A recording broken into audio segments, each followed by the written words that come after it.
Hi, my name is Monica, and this week's topic is me who lies and is not honest.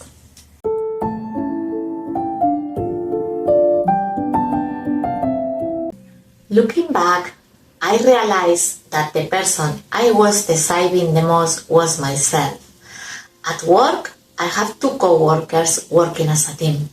I blame them a lot at work. I told myself it was because they are too slow and I have more experience. I believe I knew better and my way was better. But through meditation, I began to see this wasn't the real reason. It was because I wanted to do better than others. I wanted to feel superior to others. But deep down, I have a lot of fear and insecurity. Instead of honestly facing my own insecurity, I blame others. It's only create conflict, anger, and isolation. It was difficult to admit this because I wanted to believe I was a good person and I was right.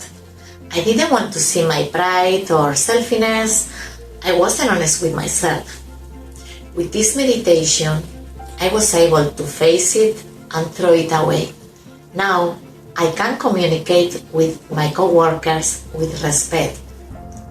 I can actually accept them as they are. We can really work together, help each other. Meditation helped me become more honest with myself and others and teach me how to coexist. I'm very grateful for this meditation. Thank you for listening.